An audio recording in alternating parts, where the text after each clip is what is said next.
السلام علیکم. جی وعلیکم السلام ورحمۃ اللہ وبرکاتہ. جی مفتی صاحب مجھے یہ پوچھنا تھا، ابھی آپ نے جو سر آپ کا ٹاپک تھا وہ میں سن رہی تھی، تو اسی ریفرنس سے مجھے ایک بات پوچھنی تھی کہ میری مدر ہے کراچی میں، ان کا اپنا اسکول ہے، تو وہ مجھ سے آج یہ پوچھ رہی تھی، اسی حوالے سے ایک بات پوچھ رہی تھی کہ میں کیا کروں. مطلب وہ ایجوکیشن ڈپارٹمنٹ سے کچھ لوگ آتے ہیں، اور وہ اگر وہ مطلب بہت بڑا اسکول نہیں ہے، میٹرک تک ہے، لیکن جیسے 350 بچے اس طرح کا اسکول ہے، تو وہ آ کے اتنا تنگ کرتے ہیں امی کو کہ وہ ہر وقت رشوت کے چکر میں چکر آتے رہتے ہیں، اور امی چاہتی ہیں کہ میں سیدھے طریقے سے سارے کام کروں جو لیگل جو گورنمنٹ کا رول ہے، لیکن وہ کرنے نہیں دیتے. وہ کبھی کہتے ہیں آپ ہمیں 2 سال کے لیے 80,000 دے دیجئے تو ہم آپ کو کلیئرنس سرٹیفکیٹ دے دیں گے، اور آپ کو پھر کسی ٹیچر کی کوئی وہ رجسٹریشن نہیں کروانی پڑے گی. اور اگر وہ سیدھے طریقے سے جانے کی کوشش کرتی ہیں تو وہ اتنے چیزیں ان کے اوپر فائن اور اتنا کچھ تنگ کرتے ہیں کہ وہ پریشان ہو جاتی ہیں، اور پھر کہتی ہیں میں نہیں چاہتی کہ میں کوئی رشوت والا کام کروں یا کچھ اس طرح کا. تو وہ ہر وقت بیچاری یہی پریشان ہوتی رہتی ہیں کہ میں کس طریقے سے کروں. کبھی کوئی چلا آ رہا ہے تنگ کرنے کے لیے، پر رشوت کھانے کے لیے ہر وقت آدمی آتے ہیں. سوال اب کیا ہے کہ وہ ان کا کیا پوچھنا چاہتی ہیں؟ وہ یہی کہ وہ اگر وہ رشوت دیتی ہیں تو ان کو یہ بات صحیح نہیں لگتی نا، وہ پھر وہ سمجھ نہیں آ رہی کہ ان کو وہ کس طرح وہ کہتی ہے پھر میں کیا مطلب رشوت میں آپ کا چلیں سوال سمجھ گیا ہوں. ٹھیک ہے میری بہن، بہت شکریہ آپ کی کال کا، جزاکم اللہ. اچھا، میری بہن نے سوال پوچھا تھا کہ ان کی والدہ کا اسکول ہے اور اکثر ایجوکیشن ڈپارٹمنٹ سے آتے ہیں لوگ اور آ کے رشوت کا تقاضا کرتے ہیں اور 10,000 مسائل کھڑے کرتے ہیں. اگر وہ رشوت نہیں دیتی تو پھر مسائل زیادہ کھڑے کر دیتے ہیں، اگر دے دیتی ہیں تو مسائل کم کھڑے کرتے ہیں. تو ایسی صورتحال میں ان کو کیا کرنا چاہیے؟ اچھا دیکھیں، میں جو شروع میں نے جو بات عرض کی تھی نا، جب معاشرے کا نظام بالکل بگڑ جائے نا سوسائٹی پہ، دیکھیں کوئی بھی سوسائٹی، کوئی بھی معاشرہ، اس کے کچھ اصول ہوتے ہیں نا اس کو قائم رکھنے کے لیے، جو پلرز ہوتے ہیں نا، جو پلرز ہیں. اور پلرز کیا ہیں؟ سب سے بڑا مین پلر تو عدلیہ کا ہوتا ہے، نظام عدل. وہی کولیپس کر چکا ہے. اب اس کے کولیپس ہونے سے پورا سسٹم کولیپس ہو چکا ہے. اب لوگوں کو پتہ ہے کہ بھئی کورٹ میں معاملہ جائے گا، کتنے عرصے تک کیسوں پہ ڈیٹوں پہ ڈیٹ اور کیس پہ کیس لگتا چلا جائے گا، اور لوگ افورڈ نہیں کر سکتے. لوگوں کا اعتماد ختم ہو چکا ہے اور اب وہ کولیپس کر چکا ہے. پھر جو حکومت ہے وہ آپ اس کی کارکردگی دیکھ لیں.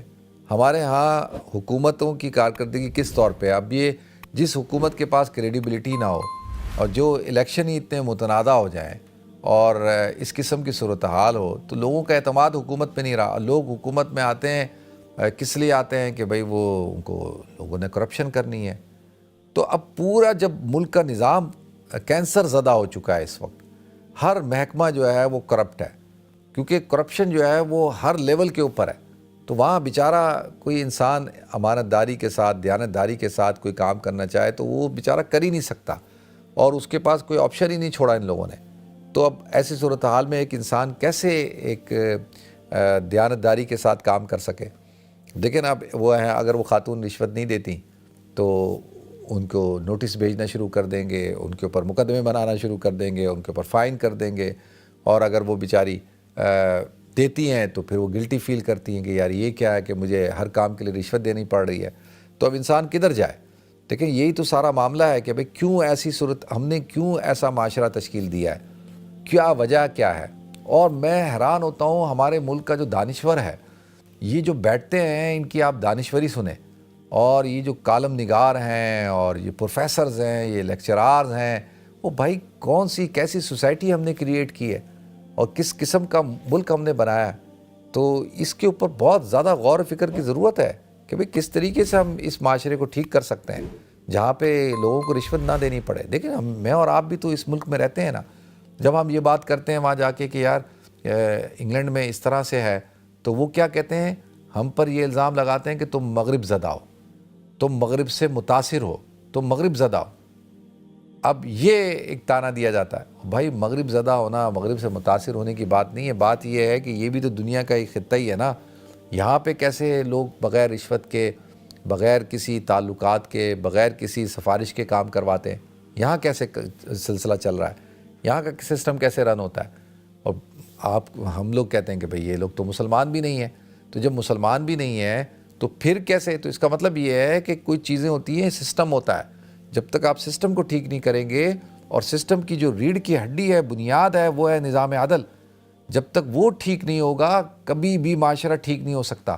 اور ہمارے ہاں تو اب جج بھی متنازع ہیں، ہمارے ہاں تو جج بھی آتے ہیں، اور وہ آپ دیکھ لیں کہ کس طریقے سے آ رہے ہیں کہ بھائی اگر جسٹس یحییٰ آفریدی صاحب، آپ کہتے ہیں بھائی میں نے نہیں بننا جج، یہ کیا طریقہ ہے؟ جو طریقہ کار طے تھا اس طریقہ کار میں جو سب سے موسٹ سینئر جج ہے اس کو آپ بناؤ، میرا جب نمبر آئے گا میں بنوں گا، لیکن کیوں کہ بھائی یہ بات میری سمجھ میں نہیں آتی، تو آپ نے تو فوراً کیونکہ آپ کو تو عہدہ چاہیے، تو اب سوال یہ اٹھتا ہے کہ پھر معاشرہ ٹھیک کیسے ہوگا؟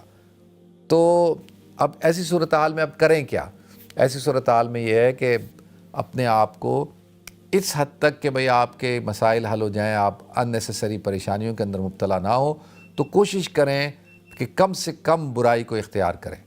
جب آدمی کے پاس کوئی راستہ نہ ہو، دو راستے ہیں، دونوں برائی کے ہیں، تو اس کے علاوہ کوئی آپشن نہیں ہے، تو جو کم ہے نا، جو کم برائی والا راستہ اختیار کریں اور استغفار کرتے رہیں، تو کم سے کم یہ ہوگا کہ ایک سسٹم چلے گا، ورنہ تو بیچاری وہ پریشان ہی رہیں گے، انہوں نے کیا اسکول چلانا، اسکول چلائیں گے یا نوٹس نمٹائیں گی، تو وہاں تو لوگ روز آ کے تنگ کریں گے۔ تو یہ معاملات ہیں، اب کیا کریں بتائیں؟